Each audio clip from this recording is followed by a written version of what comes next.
May krisis sa bansa kaya huwag munang mapolitika.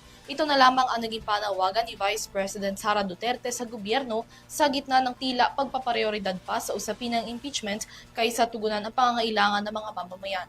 Sa halip daw na gumasto sa panunuhol gaya ng mga alegasyon, gamitin na lamang daw ito para siguruhing may makakain ang mahihirap na pamilyang Pilipino. Narito ang balita.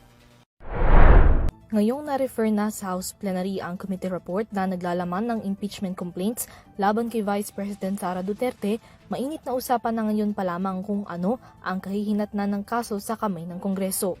Sa inaasahang botohan sa susunod na linggo, mayroon ng ilang mambabatas ang kumpiyansang makakakuha ng sapat na boto ang impeachment complaints pabor sa pagpapatalsik kay Duterte. Ngunit umuugong din ang mga balita kaugnay ng umano'y panunuhol at pagbabanta sa mga kongresista na tatanggalan ng pondo ang distrito kung hindi papabor sa impeachment case, alegasyong unang pinalutang ni Davao City 1st District Representative Paulo Pulong Duterte. Kung si VP Sara ang tatanungin kung may katotohanan man daw ang mga alegasyon na mayroong panunuhol sa loob ng Kongreso, gamitin na lamang daw ang perang panuhol na ito para tulungan ang mga Pilipinong pinakaapektado ng krisis pang-ekonomiya. Ani Duterte, hindi dapat unahin ang politika, lalo na kung may mas mabigat na suliraning kinaharap ang bansa.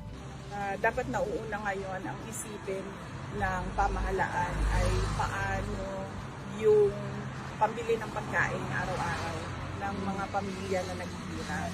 Sabi ko nga nung usapan natin nung isang araw, sabi ko kahit hindi na lahat, no? Kahit hindi na yung middle class, pero isipin nila yung mga kumbaga, ano bang term, one day, one eat na mga families, no?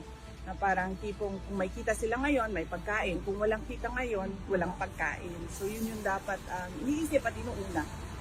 Dagdag niya pa, wala ng pera ang gobyerno, kaya't kung uunahin ang umano'y panunuhol sa mga mambabatas, wala nang matitirang pera ang Pilipinas. Zero na talaga, wala ng pera. Uy! Merong impeachment o wala ng pera na pwedeng ibigay. Pag binigay pa yan nila ang pang-MOOE sa mga congressman, hindi na mag-function ang gobyerno. Iginiit din ng ikalawang Pangulo na hindi solusyon sa krisis at similar na mga sitwasyon ng ayuda at napatuloy na magigipit ang mga Pilipino hanggat walang malinong direksyon ng gobyerno. Sa usapin pa rin ng impeachment, nanindigan si Duterte na hindi siya vindictive o mapaghiganti. Ito ay sa gitna ng mga bali-balitang kaya boboto ang mga mambabatas pabor sa impeachment ay dahil natatakot sila sa magiging ganti ng vice-presidente. Dagdag niya, ebidensya at hindi takot ang dapat na pagbatayan ng mga mambabatas sa pagboto nila kaugnay ng impeachment. Tagal na ako sa politika. Hindi ako kilalang tao na or politiko na vindictive. Alam yan ng mga tiga Davao. Nagkaroon din ako ng mabigat na kalaban noon si Speaker Nogales. Pero hindi ako kilala na isang vindictive na tao.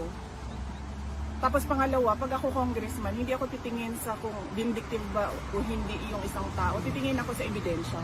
Yes. Meron bang ebidensya? Wala. Wala naman.